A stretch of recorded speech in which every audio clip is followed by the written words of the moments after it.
Hi everyone and welcome to Pinay Amazon VA.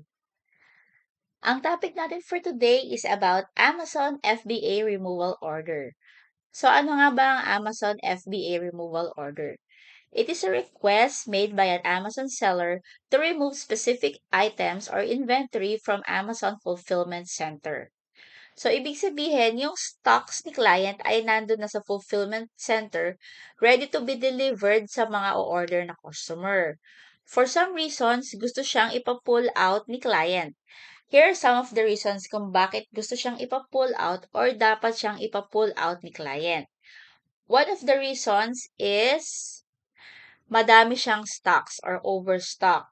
For example, yung isang item na yon ay hindi siya bigla-bigla, hindi siya naging fast selling dahil siguro madaming competition, tapos yung mga competitors niya ay mababa ang presyo. So, syempre, yung mga customers, doon sila mag-order sa mas mababang presyo. So, ang mangyayari nun, mag-stand na lang yung stocks do'n sa mga shelves ni Amazon at mag-i-incur siya ng storage fees. So, kung si seller niyo naman ay may ibang platforms na binebentahan, for example, meron siyang eBay account, pwede niyang ipa-pull out yung stocks niya from Amazon para may offer sa ibang marketplaces. Or for example, yung isang item na yon ay madami kang complaints. So, ano-ano yung posibleng complaints? Pwedeng IP complaints. Bawa, kagaya nung pangalan nito, may item na dating binebenta. So, pwede siyang sa kahit sinong sellers. Bigla-bigla, yung manufacturer ng item na yon ay nag-file na ng IP.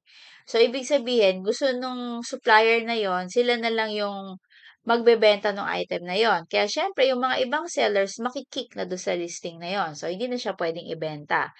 So, si seller nyo or si client nyo, pwede niyang i-offer yon sa ibang marketplaces. And another reason would be madaming complaints due to inauthenticity.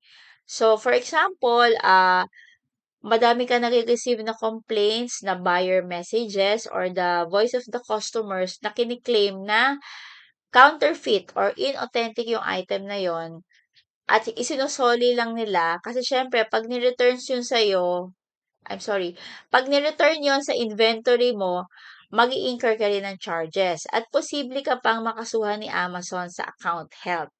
So, ang ginagawa na lang ng seller, ikino-close nila yung listing na yon, close and delete, and then pull out through removal order. Another reason would be expired na yung item. So, naabutan siya ng expiry, kailangan mo siyang gawa ng removal order. At may mga complaints ka due to poor quality. So, might as well pull out and create a removal order. So, paano nga ba tayo mag-create ng removal order?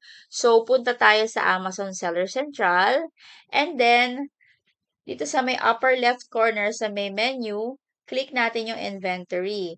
And then from the inventory, let's click manage all inventory.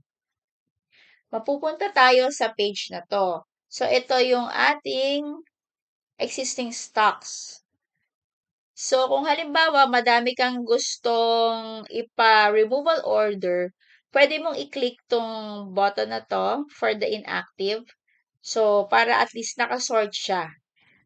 Okay? Kasi pag sinabi mong inactive, out of stock, hinihintay mo yung stock na manggagaling from prep or kung manggagaling sa bahay ni client.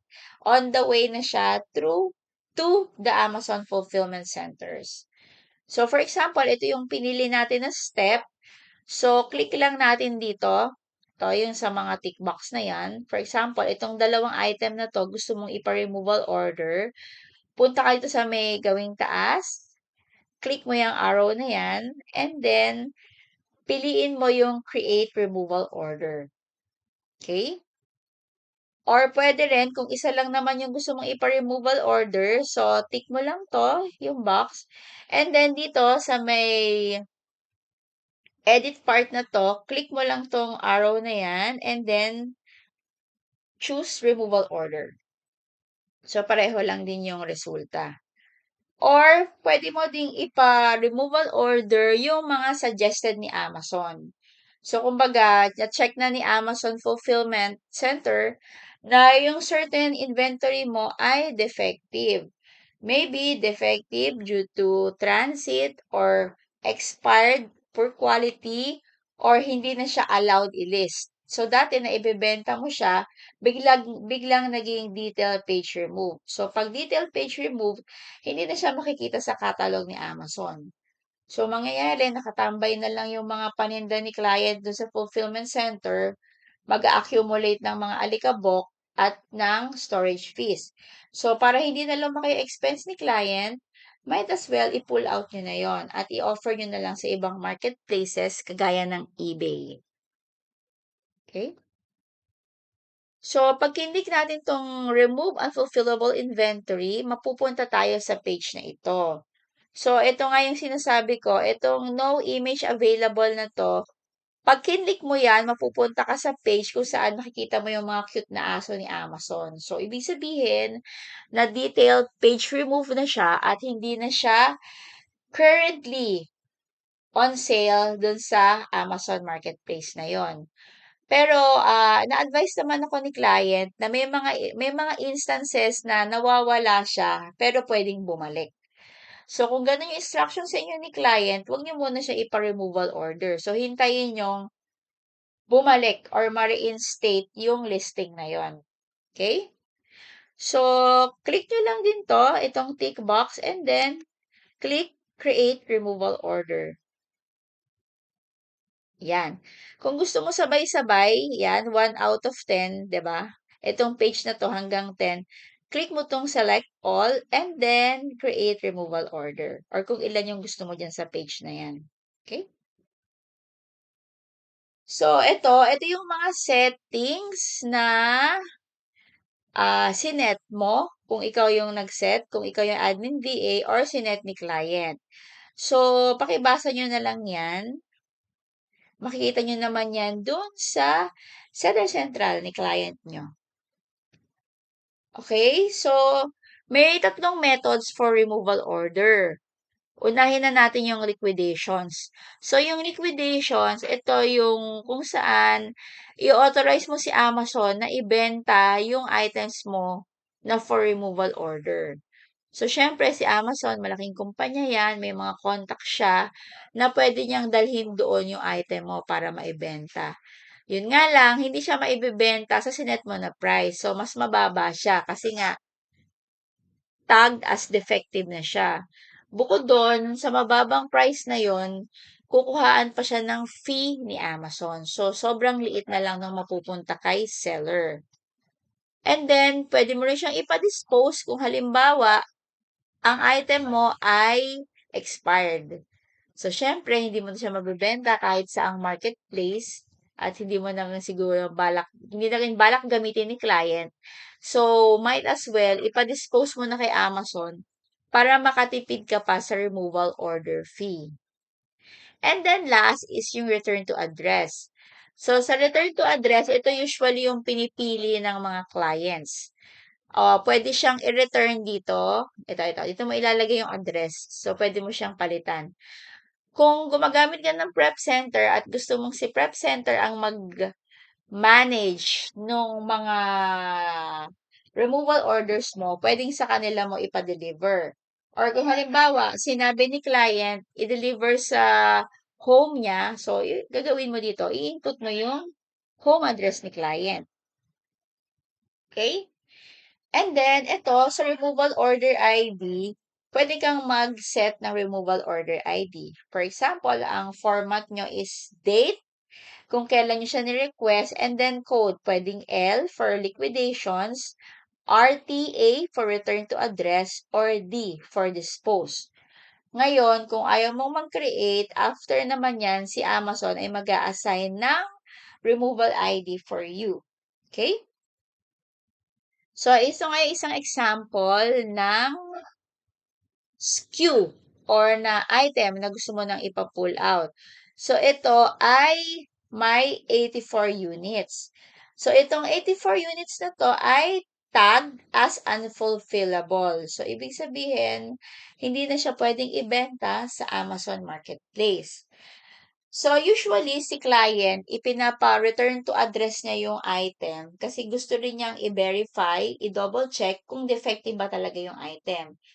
Minsan kasi natatag siya ni Amazon Fulfillment as defective pero pag nakita mo wala namang problema. So, pag ganun nangyari, ibabalik ni seller or ni prep center dun kay Amazon. Gagawan ulit siya ng shipping plan. So, mo na siyang ibenta, 'di ba?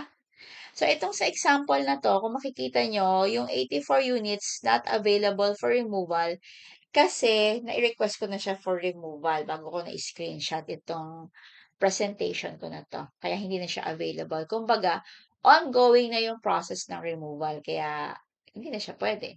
Okay? And then, for example, gusto mo, one time, big time ang ipapa-removal order mo para makatipid ka rin sa removal order fees.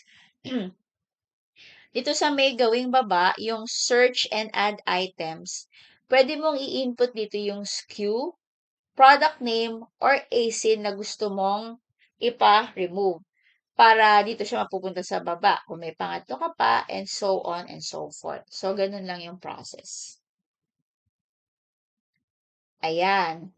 So, for example, isa lang yung gusto mong ipa-removal order, click mo na yung review, and then after nun, Ah, tawag dito? Ito kasi magkahiwalay siya, eh. So, ito yung isa, yung eyelash curler. So, kung mapapansin nyo, meron siyang 41 units na fulfillable. Ibig sabihin, itong 41 units na to ay good siya.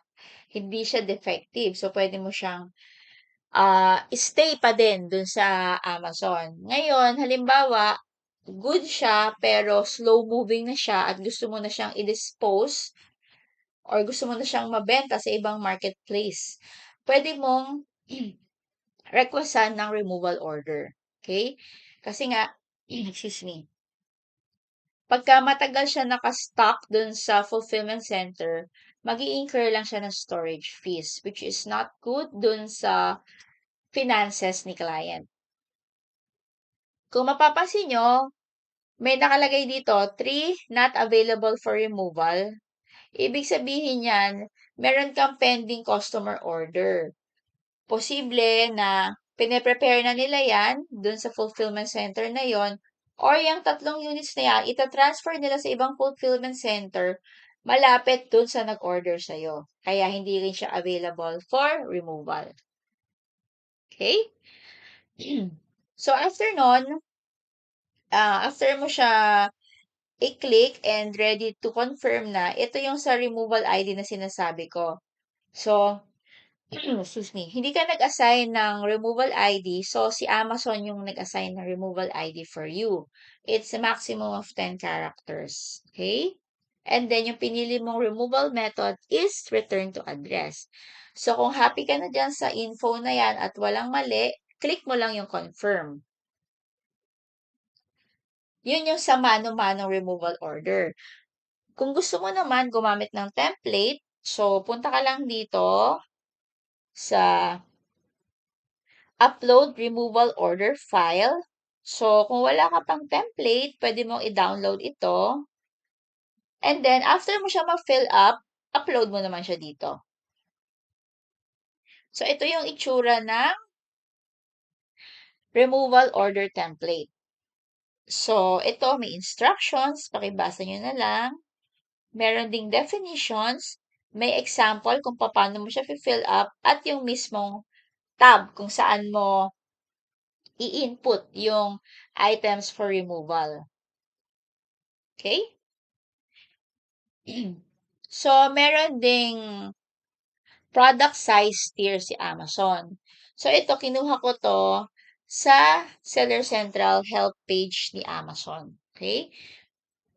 So, depende sa weight, ito yung specific charges per unit ng i-request mong removal.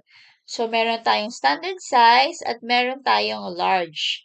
So, itong large na to, ang tawag niyan dati oversized. Pero ngayon, dahil nga may special handling items, like yung mga apparel, shoes, watches, jewelry, and dangerous goods, isinama na lang siya dito. para mas, tawag dito, mas malinaw kung sakaling gusto mong magpa-removal order, check mo kung ano yung mas maganda. Kung ipapa-removal order mo ba, return to address, kung may tutubuin pa si client, or kung mas maganda na pa-dispose mo na lang or pa-liquidate para hindi ka na mag-incur ng additional fees. Okay? There you have it. Sana may natutunan kayo sa topic natin for today. Please do like and share para makatulong sa ating channel. And see you again next time. Bye!